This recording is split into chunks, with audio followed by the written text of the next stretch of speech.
Finding equation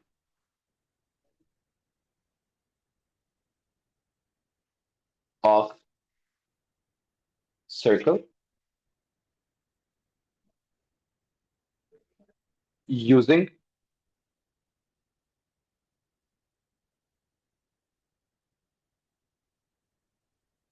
three points. ठीक है। अब इस पर्टिकुलर केस में आपको सिंपल थ्री पॉइंट्स दिए होंगे और आपको उन्हीं को यूज करके equation of a circle find करनी है। ठीक है।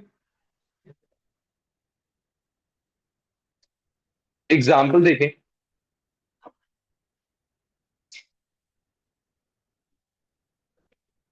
Point A is given as 12,6. Point B is given as 12,10, and point C is given as -2,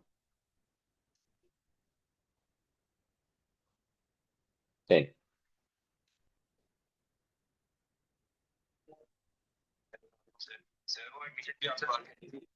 ठीक है। So these are the 3 points which are given in the question. इसको minimise कर दो मोहित। वो ऊपर ना माइनस का साइन आ रहा होगा।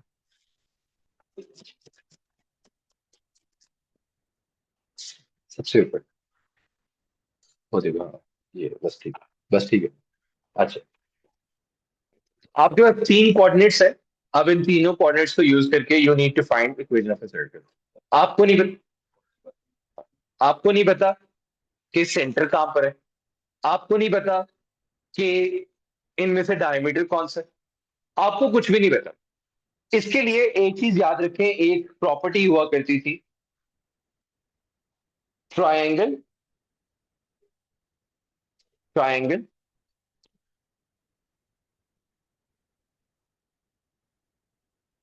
इन अ सेमी सर्कल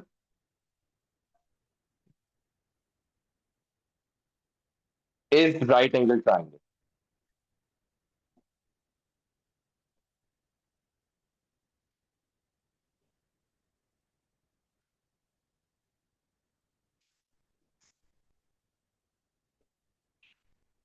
ठीक है।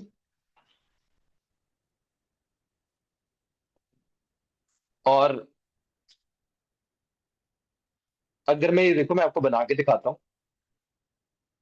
लाइबा बेटा, आप इसमें से बता सकते हो, इसमें से अगर कोई पॉइंट आपको लग रहा है कि हॉरिजॉन्टल है या वर्टिकल है, तो बता सकती हो कौन से। कोई पॉइंट्स आपको जो लग रहा हो वर्टिकल या हॉरिजॉन्टल है।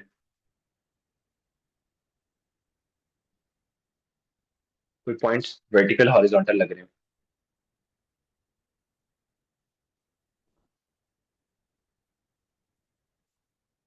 हॉरिजॉन्टल लाइन के केस में मोहित कौन सा कोऑर्डिनेट सेम रहता है।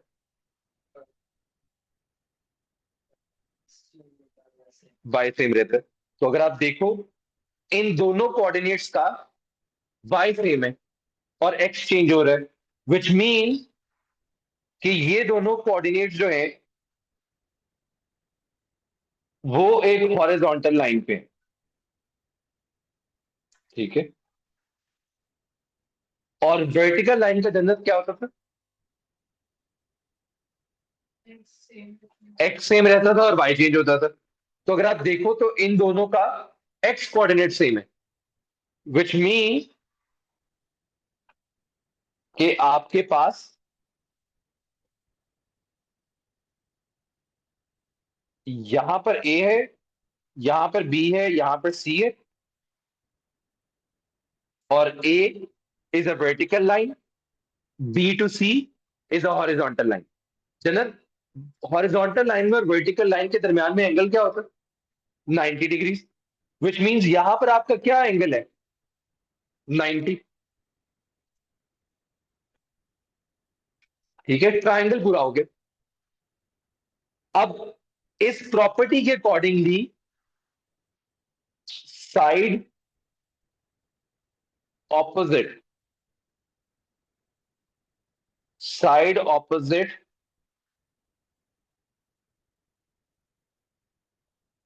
To right angle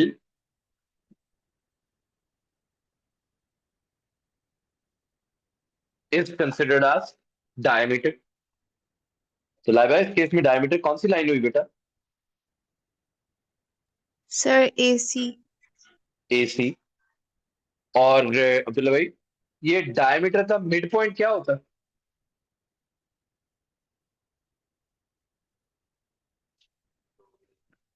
mid point circle के लिए क्या होता है? डायमीटर का mid point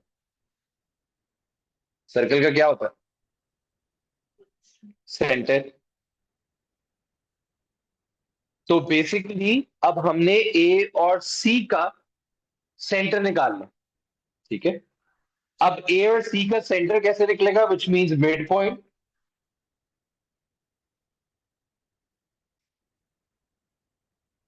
12 -2/2, 10 + 6/2, which is 5 and 8। तो आपके सेंटर के कोऑर्डिनेट्स आ गए 5, 8। अब सेंटर आ गया, रेडियस निकालना है। रेडियस कैसे निकालते हैं? सेंटर से किसी भी पॉइंट का डिफरेंस, ठीक है, डिस्टेंस। तो आप सेंटर से बी तक का डिस्टेंस निकालना चाहो, सेंटर से सी निकालना चाहो, सेंटर से ए निकालना चाहो, या पूरी एसी निकाल के डिवाइडेड बाय 2 करना चाहो, that is completely up to you, ठीक है। तो हम क्या करते हैं, हम सेंटर से बी तक का डिस्टेंस निकाल लेते हैं। B was given as 12 and 10। तो रेडियस क्या होगा हमारे पास?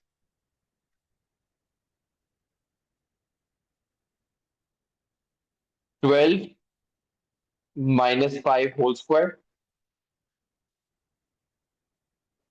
+10 - 8 होल स्क्वायर। 12 - 5 is 7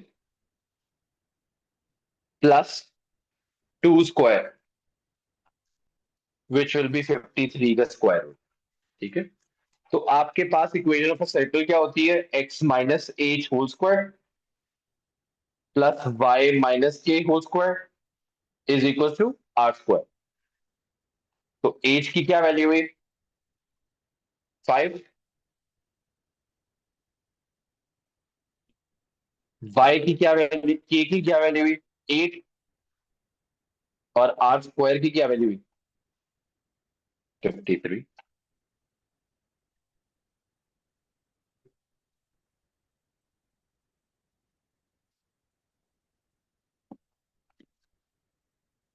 ठीक है, ये आपके पास फाइनल सोल्यूशन है।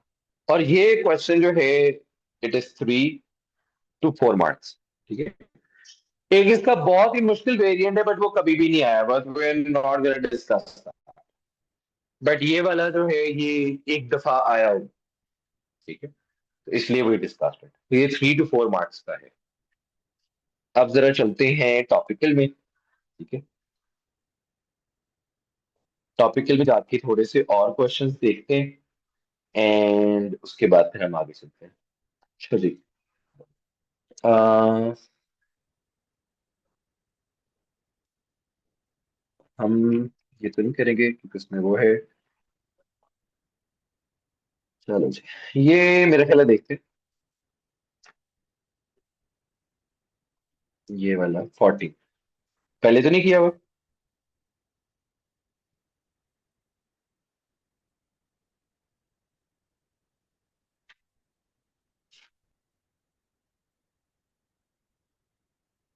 ठीक है, ए पार्ट देखें।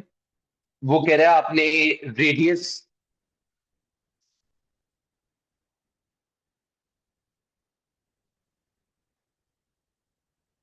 एक सेकंड,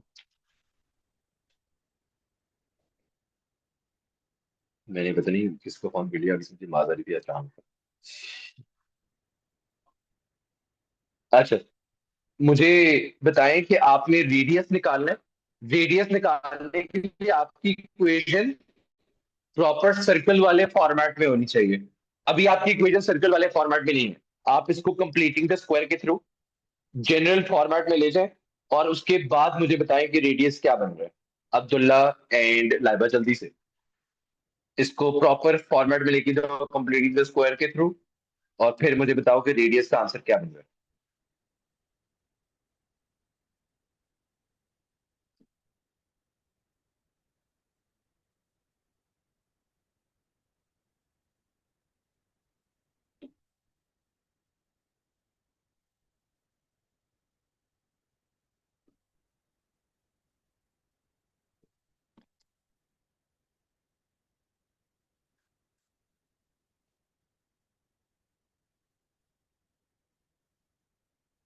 फर्जी निकालिए आंसर।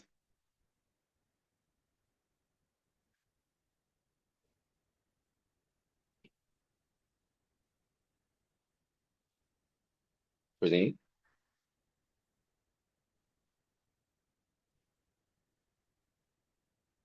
लाइबा मेरी आवाज आ रही है?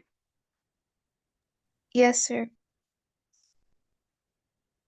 फर्जी, हेलो फर्जी, जी निकाल लिए क्वेश्चन? जी क्या आंसर आया रेडियस से? 25। वो रेडियस का आंसर है, रेडियस के स्क्वायर का आंसर है। रेडियस का आंसर नहीं, 25 थोड़ा सा बड़ा नहीं? उसके स्क्वायर का आंसर है ना? ठीक है, ठीक है, ठीक है, ठीक है, अच्छा जी। मेरे शहजादे से सारे खुद ही कर लेते हैं। लाइबा आपने किया बेटा? Yes, sir. क्या आंसर है? आपका भी 5 है? Yes, sir. 5 है। अ, ठीक है, सेंटर के क्या बन रहे हैं कोऑर्डिनेट्स, मुझे फॉर्म बता दो जरा। x minus 2 whole square plus y+2 whole square is equal to 25। ऐसे ये बन रही थी ना? ओके, x-4 कर देती, चेक कर रहा था। अच्छा। चलो चलो, ये देखो मुफ्त के 3 नंबर। ठीक है, अब वो आगे वाले में कह रहे हैं कि .1, 2 लाइज ऑन द सर्कल। तो वैसे ही मैं आपको बना के दिखा रहा हूँ। ये हमारे पास सर्कल है। लाइबा सेंटर के कोऑर्डिनेट्स बताओगी क्या है सर्कल के? 4, जल्दी से। -2। Very good. 4, -2 जो है वो हमारे सेंटर के कोऑर्डिनेट्स है। And as per the question, 1, 2 lies in the circle, कहां पर हमें नहीं पता, मैंने वैसे ही रैंडमली ड्रॉ कर दिया। ठीक है, वो कह रहे हैं show that the equation of the circle to the tangent at this distance आपकी 4y = 3x + 5 है। ठीक है, मैंने एग्जैक्ट स्टेप्स बताए थे आपको इक्वेशन ऑफ अ टेंजेंट निकालने के। तो इक्वेशन ऑफ अ टेंजेंट निकालने के लिए the property that we use is कि a radius and a tangent makes a 90 degree angle. ठीक है, a tangent and a radius makes a 90 degree angle. तो सबसे पहले आपने क्या करना है, ग्रेडियंट निकाल लें। ये वाला ग्रेडियंट किसका होगा? रेडियस का। तो 2 - -2 / 1 - 4, तो ये हो जाएगा -4/3। ये ग्रेडियंट आ गया आपके रेडियस का। तो जनरल टेंजेंट का ग्रेडियंट क्या होगा? तो आंसर क्या आएगा? तो आपके टेंजेंट का ग्रेडियंट हो जाएगा 3/4। अब y - y1 into m × x - x1। y1 की वैल्यू इज 2, x1 की वैल्यू इज 1। 4 को मल्टीप्लाई कर दें, 4y - 8, 3x - 3। सिंप्लीफाई कर लें, 8 उधर जाके ऐड हो जाएगा, इट विल बिकम +5। और I think as per the question यही हमने प्रूव करना था। 6 मार्क्स लिटरली मैंने स्टेप बाय स्टेप आपके पेपर नोट्स में लिखे हुए, जो आपने फॉलो करने। ठीक है, अब अगला क्वेश्चन पढ़िए, वो कह रहे हैं the point Q lies on the circle. ठीक है, ये भी सर्कल पे लाई करता है, and such that P Q is parallel to the X axis. ये हमारे पास पी है और parallel to the X axis है ये, और यहां पर हमारे पास क्यू है। जी लाइबा, क्यू के कोऑर्डिनेट्स बताओगी क्या बनते हैं? Sir, x, 2. लवली हो गया लाइबा, वेरी गुड। x, 2। ठीक है, क्योंकि parallel to the X axis का मतलब क्या है कि वो हॉरिजॉन्टल लाइन है, और हॉरिजॉन्टल लाइन में कौन सा कोऑर्डिनेट सेम रहता है? y का। ठीक है मोहित भाई, ये इसने एक यहां पर ये वर्ड यूज किया हुआ है, लाइज ऑन द सर्कल। इसका मतलब क्या होता है? इसका मतलब ये होता है कि आप इसको इक्वेशन में सब्स्टिट्यूट कर सकते हैं। When it is already given तो सब्स्टिट्यूशन की जरूरत नहीं है, जब कुछ फाइंड करना है तो सब्स्टिट्यूट कर लेते हैं। तो इस केस में आपको क्यू के एक्स की वैल्यू निकालनी है, तो बाय ऑल मीन सब्स्टिट्यूट। तो इक्वेशन ए में सब्स्टिट्यूट करते हैं, एक्स की जगह एक्स ही रहने दें, वाई की जगह 2 सब्स्टिट्यूट कर दें, इक्वल टू 25। ये हो जाएगा 4 का स्क्वायर, 25 - 4 इज 9। ठीक है, दोनों तरफ स्क्वायर रूट ले लें, +-3 हो जाएगा।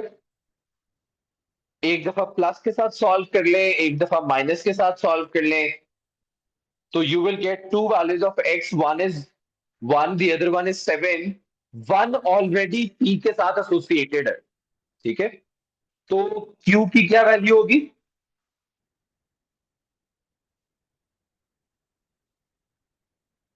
7,2। ठीक है, क्यू की क्या वैल्यू होगी? 7,2। ये आपका 1 मार्क का क्वेश्चन था, और ऑब्वियसली सब्स्टिट्यूशन का एक ही नंबर होना चाहिए। ठीक है, अब अब क्वेश्चन थोड़ा सा इंटरेस्टिंग हो गया, जगह हमारे पास खत्म हो गई है, तो मैं इसको मेरे ख्याल से थोड़ा सा नीचे मूव कर देता हूँ। वाह जी वाह, वाह जी वाह, वाह।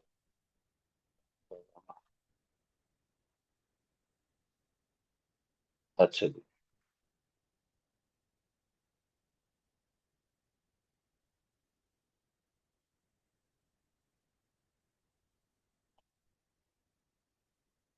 अच्छा, डी पार्ट आप पढ़ लेते हैं। डी पार्ट में वो क्या कह रहा है? The tangents to the circle at point P and Q meet each other at T.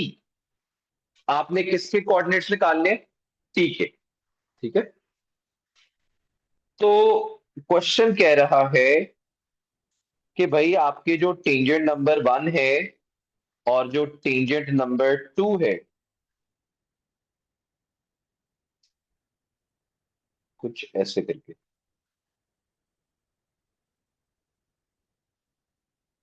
ये रहे,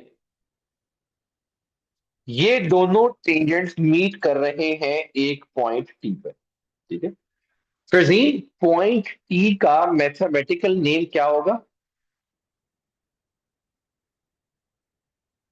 ग्राफिकल नेम क्या होगा इस पॉइंट टी का? फिर intersection. Intersection point, very good. जन्नत, इंटरसेक्शन पॉइंट को कैसे निकालते हैं?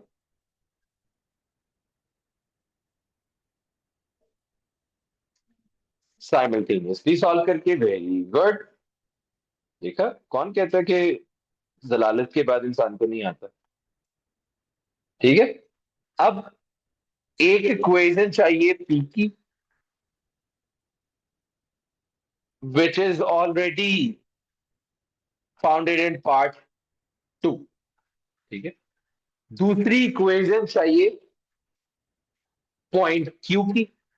ठीक है, अब पॉइंट क्यू की हमने इक्वेशन तो अभी नहीं निकाली, तो इक्वेशन निकालनी पड़ेगी। इक्वेशन निकालने के बाद दोनों टेंजेंट्स की इक्वेशन को क्या करेंगे, साइमल्टेनियसली सॉल्व कर देंगे। जब साइमल्टेनियसली सॉल्व करेंगे तो हमारे पास आंसर आ जाएगा। अब यहां पर इसकी इक्वेशन डायरेक्ट निकालने का एक शॉर्टकट है, but I won't let tell you. Q की जरा इक्वेशन निकालना शुरू करें। क्यू के कोऑर्डिनेट्स हमारे पास क्या है, 7,2। 7,2, और मैं वैसे ही यहां पर लिख रहा हूं आप लोगों को दिखाने के लिए कि इसका ग्रेडियंट हमारे पास निकला था 3/4। ठीक है, तो दोबारा इस वाले रेडियस का क्या ग्रेडियंट होगा,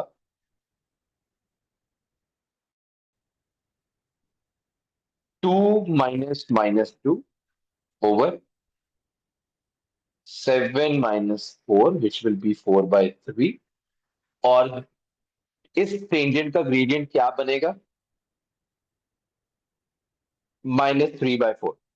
अब अगर आप देखो तो this should be something that you can memorise, कि if there are two tangents तो दोनों के ग्रेडियंट एग्जैक्टली सेम होंगे, but negatives of each other. पहले का ग्रेडियंट क्या आया था, 3/4। दूसरे का ग्रेडियंट क्या बना, -3/4। ठीक है, तो ये हम एंड पे फैक्ट में मैं भी लिख दूंगा ताकि आप लोग बाद में याद रख सकें।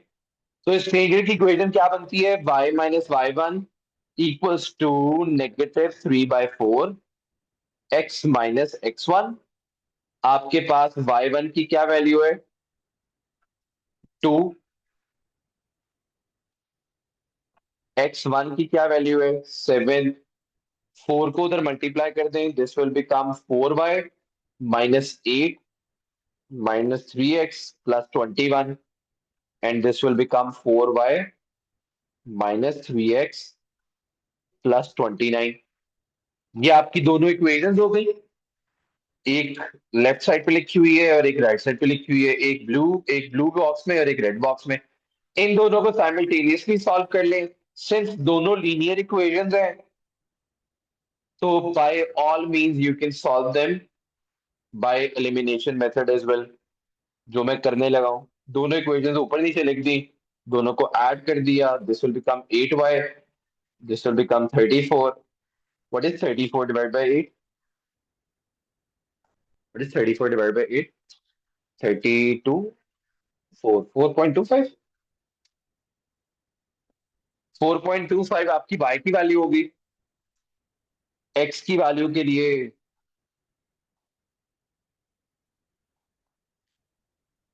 4.25 -5 = x। तो 4.25 बनता है 17। 17 - 5 is 12, 12 divided by 3 is 4। ये मैंने जल्दी जल्दी में कर दिया, आई डोंट नो ये ठीक है कि नहीं, चेक कर लीजिएगा। 4 and 4.25 मेरे आंसर आ रहे हैं, तो एक दफा नजर मार लीजिएगा mathematically if it's correct not. ठीक है, अच्छा। अह,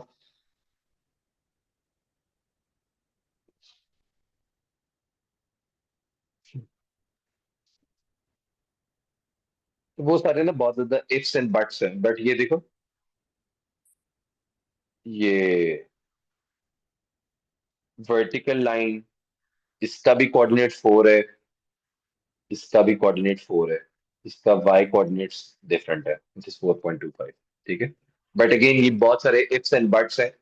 ये तभी आप लोग फिगर आउट कर सकते हो अगर आप लोगों को सर्कल प्रॉपर्टीज आती हैं। तो ये एक सर्कल प्रॉपर्टी जो थी, मैं लिख देता हूँ दोबारा से। ठीक है, if this is the case, और ये आई थिंक हमने पहले भी लिखी हुई थी,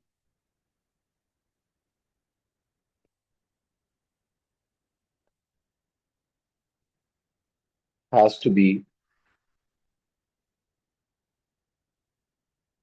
वर्टिकल और ये उसके लिए तो काम नहीं करता, ठीक है। अगर इसका ग्रेडियंट है m1, तो उसका ग्रेडियंट होगा -m1, ठीक है। और ये लाइन लाजमी है टी के इक्वल हो, नॉट नेसेसरीली। बट ये चीज याद रखना, यहाँ पर 90 डिग्री का एंगल बनेगा, और ये भी मैंने बताया था क्यों बनेगा। क्यों? क्योंकि ये काइट बना रही है, ठीक है। तो इसलिए यहाँ पर 90 डिग्री का एंगल बन रहा है, और ये दोनों साइड्स इक्वल पार्ट्स में डिवाइड होंगी। That is another reason. अब वो अगर वर्टिकल होगी या हॉरिजॉन्टल होगी तो ऑब्वियसली ये दोनों वैल्यूज जो है इनकी वाई कोऑर्डिनेट सेम होगा। बट अगर वो वर्टिकल लाइन होगी तो उसका एक्स कोऑर्डिनेट सेम होगा। तो अब ये डिपेंड करता है कि पेपर में आप लोग ये पकड़ पाते हो कि नहीं पकड़ पाते हो। अगर पकड़ लिया तो ठीक है, ना पकड़ा तो फिर जो हमने किया है वो तो आप कर ही सकते हो, ठीक है। अदरवाइज ये काफी छोटा भी था, मैं करके भी दिखा सकता, बट उसका पॉइंट नहीं कोई भी, तो पेपर में पकड़ी नहीं जानी तो। अच्छा जी।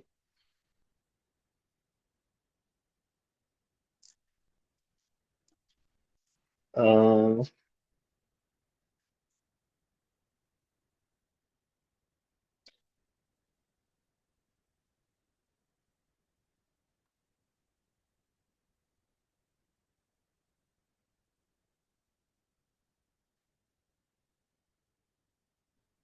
ये वाला 15।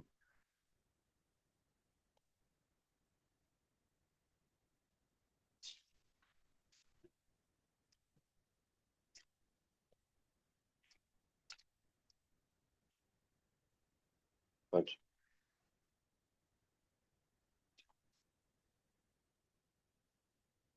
क्वेश्चन कह रहा है the coordinates of A and B are -1, -2, 7 and 4 respectively. Find the equation of a circle C for which AB is the diameter. ठीक है. Find the equation of a tangent. Find the equation of circle C which AB is the diameter. अच्छा ठीक है, ये उसने वैसे बताया हुआ है, तो ये मुझे फाइंड कर दो इक्वेशन क्या बनती है।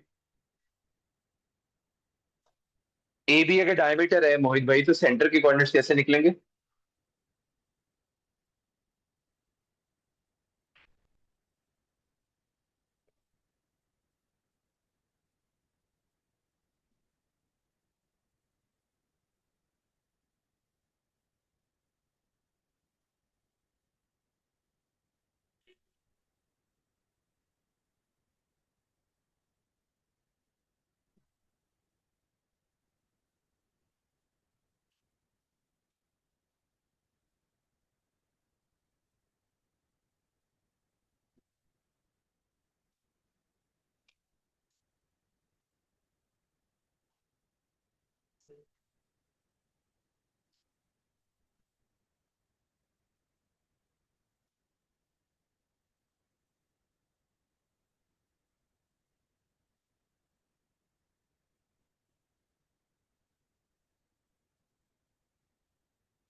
लाइफ जब निकाल ले तो मुझे बता दीजिएगा। बड़े मुश्किल नंबर दिए इसने इक्वेशन निकालने के। मोहित, मोहित उसको क्या कहना, पानी देना।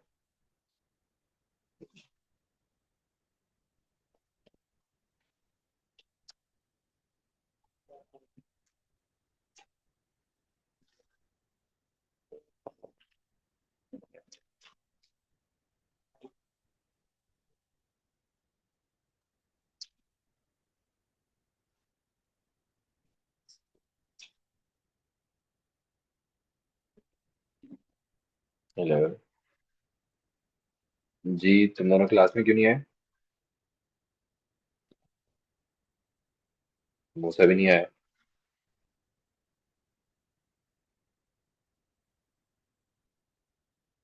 हरकतें ठीक कर लो अपनी।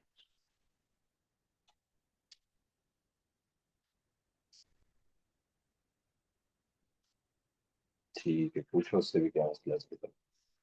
हाँ। जी भाई, क्या इक्वेशन निकली लाइबा? सर x माइनस 3 का स्क्वायर प्लस y माइनस 1 का स्क्वायर इज इक्वल टू 25। ये तुम कहाँ फंसे हो अब्दुल्ला? हैं? कहाँ पर? यही मिड पॉइंट ही निकालना था। जी जन्नत, यही।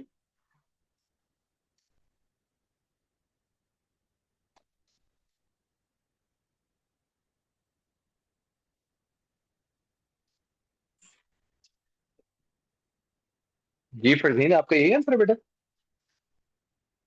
जी। जन्नत, कहाँ पे गलती की बेटा?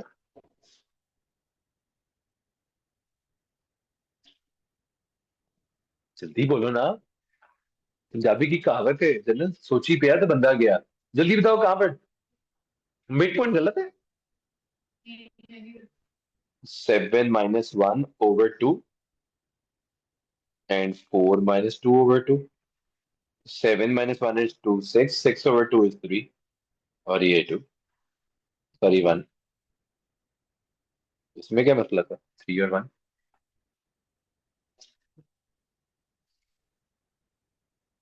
वाह जी वाह। मेरे सामने वाले जो है ना मिड पॉइंट पे फंस गए। बी पार्ट कह रहा है find the equation of the tangent to the circle at point B. जल्दी से ये टेंजेंट की इक्वेशन भी निकाल दें। सेम चीजें बार बार नहीं करनी। जल्दी जल्दी। ये पॉइंट बी है। ये आपका सेंटर है, 3, 1। और ये मेरे सर्कल बनाने का वेट नहीं करना, अपना बनाओ और शुरू करो। ये टेंजेंट है।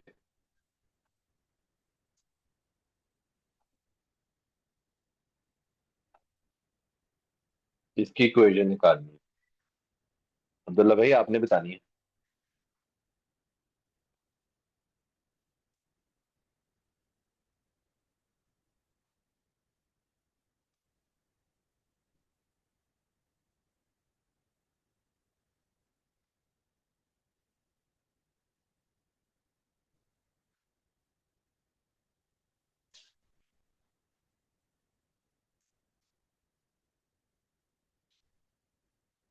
फरजीन, अगर आप आंसर निकालो तो मुझे बता देना।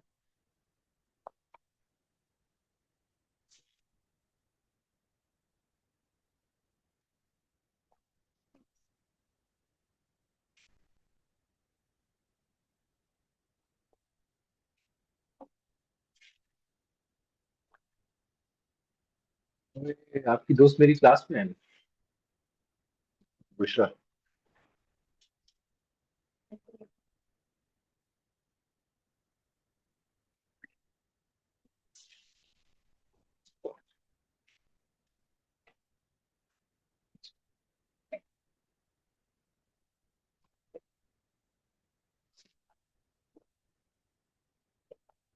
जी अब्दुल्ला भाई, क्या निकला?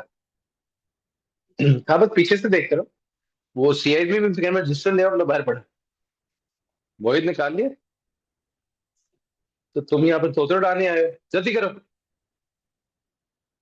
जी फिर से क्या आंसर है बेटा आपका?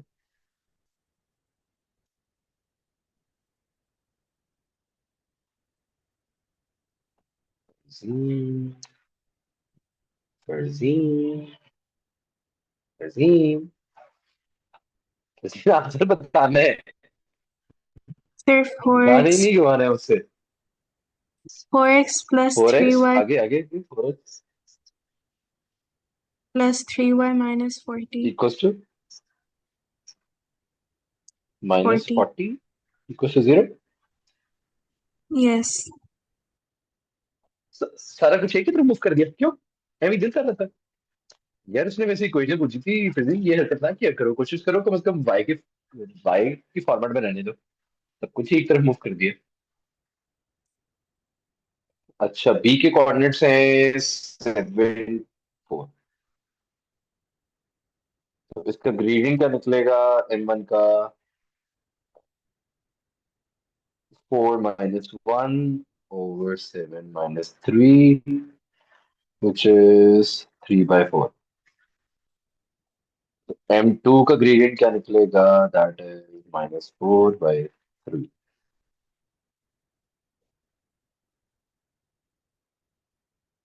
पहले ज्यादा ठीक लग रहा है। अच्छा जी। तो फिर टेंजेंट की इक्वेशन क्या निकल आएगी? टेंजेंट की y -4 -4/3 x -7। 3 को मल्टीप्लाई कर दें, 3y -12 -4x + 28। So 3y equals to -4x + 40। ये मेरे पास फाइनल आंसर। अच्छा जी। अब इसके बाद पार्ट सी में वो कह रहा है कि find the equation of a circle which is reflection of the circle है। क्वेश्चन क्या कह रहा है? मुझे क्वेश्चन नहीं पढ़ा। Find the equation of a circle which is, अच्छा नहीं ये, ओके ठीक है, ओके ओके।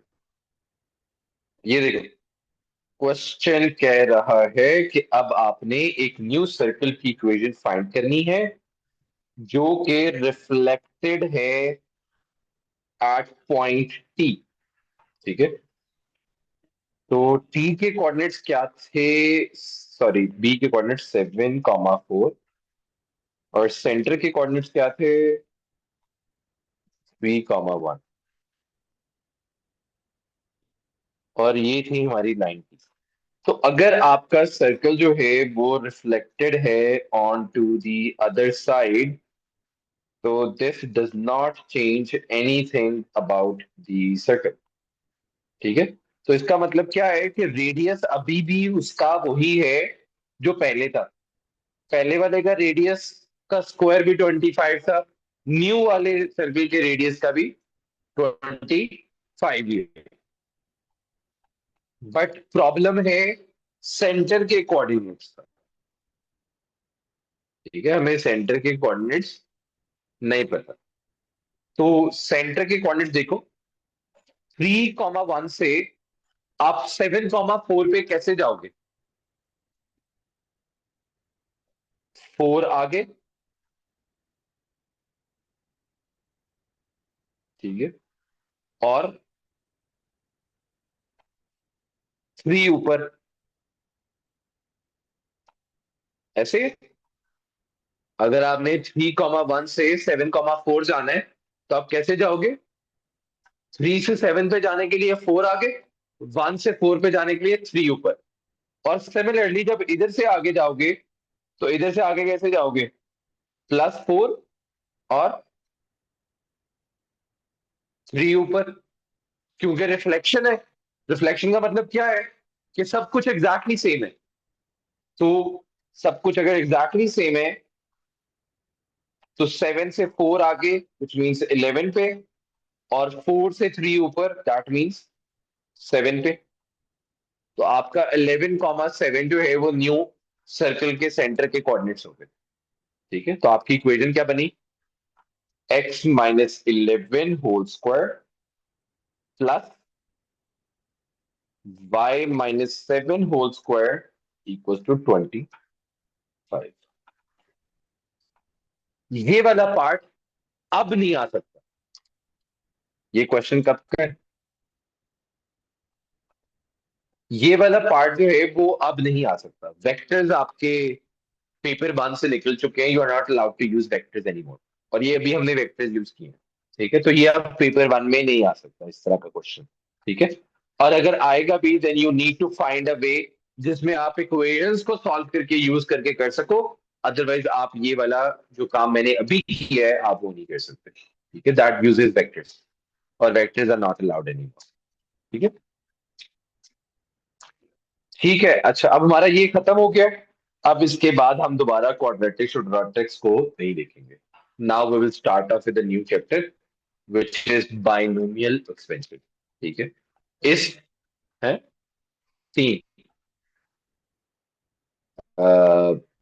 अगर वैसे तुम देखोगे तो मेरे ख्याल है जो सिलेबस है कैम्ब्रिज का, उसके अकॉर्डिंगली तो अ, दो है, क्योंकि वो सर्कल को कोऑर्डिनेट ज्योमेट्री के अंदर लिखते हैं, अलग से नहीं लिखते, हम उसको अलग से करते हैं। तो अब हमारा अगला चैप्टर होगा बायनोमियल एक्सपेंशन का, जो हम इस पूरा वीक में अब वही करेंगे, इसके अलावा कुछ नहीं करेंगे, ठीक है। उसके बाद नेक्स्ट वीक में हमारा चैप्टर होएगा सर्कुलर मेजर का, जो हम पूरा वीक अगला सिर्फ सर्कुलर मेजर ही करेंगे। उससे अगला वीक जो है उसमें हमारी एपीजीपी होगी। सर्कुलर मेजर मुश्किल नहीं है, लेकिन वो मेंसुरेशन टाइप की है, उसके सारे क्वेश्चन खुद से करने पड़ेंगे, तो फिर ही वो होगा। जिस तरह इसके नहीं किए ना, जिस तरह उसके भी नहीं करने, है ना। तो उसके बाद हमारे अगले वीक में एपीजीपी होगा। तो एपीजीपी एक पूरा वीक, ठीक है, तो 3 वीक्स हो गए। उसके बाद ट्रिग्नोमेट्री एक पूरे वीक में, that is 4 weeks.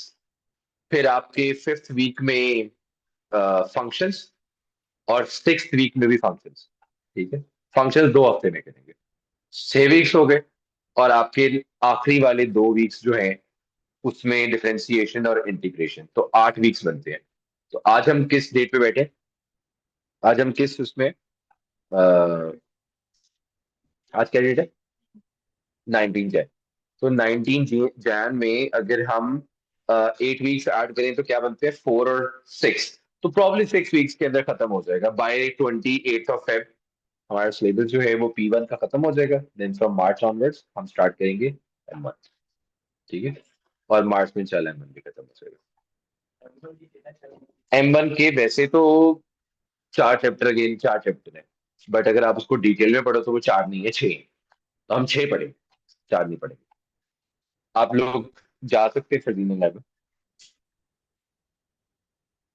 And I will see you tomorrow.